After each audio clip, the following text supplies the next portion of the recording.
Hello, my name is Maxwell, and welcome to the Network for the Movement for Liberation and Development in Cameroon. Today we will take a look at the press situation currently in our country of Cameroon. Political corruption still looms as a major problem within Cameroon, as the police and government officials control most of the nation's activities and public actions. Although press freedoms have improved since the early 2000s, the press is corrupt and beholden to special interests and political groups. Newspapers routinely self-censored to avoid government reprisals. The major radio and television stations are state-run, and other communications such as land-based telephones and telegraphs are largely under government control. The media is largely censored throughout the nation due to fears of political punishments, including fines, imprisonments, torture, and even death.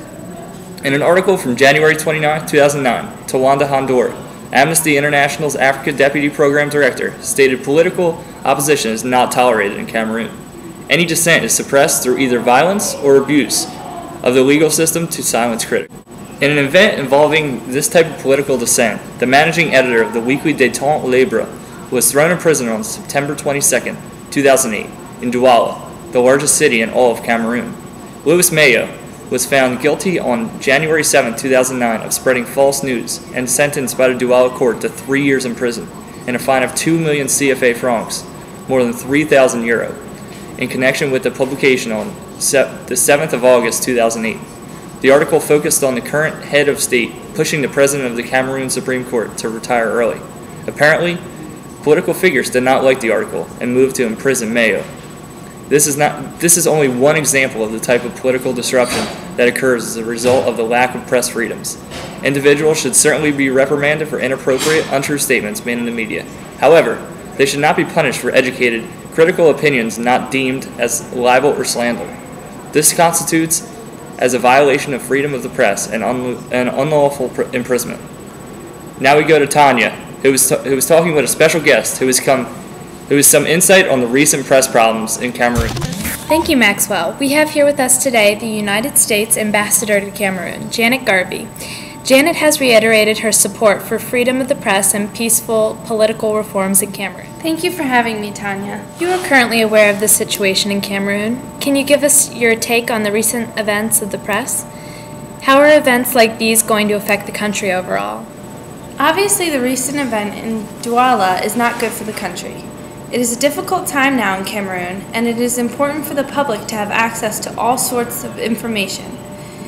Events like this involving Détente Libre prevent Cameroon from being honest with their people.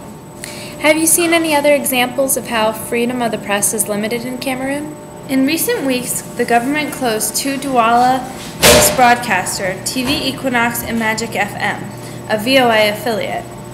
Journalists working for another VOA partner, Ocean City Radio in Douala, have received death threats. In your opinion, is there hope for Cameroon in regards to freedom of the press? Yes, there's definitely hope. Over the past 10 years, Cameroon has made many improvements with regards to human rights and independent press.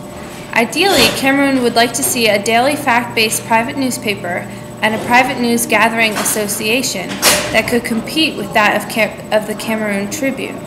This would be a giant step towards a truly informed public. There are a lot of speed bumps on the way to getting this, but there is definitely hope. Is the United States playing a role in helping Cameroon? We will continue to urge the government not to harass independent media and let them function the way that they're supposed to. Thanks for your insight to the press situation. Now back to Maxwell in the newsroom. One thing is for sure, our viewers get the honest truth here at the Network for the MLDC when it comes to news in Cameroon. I'm Maxwell, and thanks for watching. Stay classy, French 150.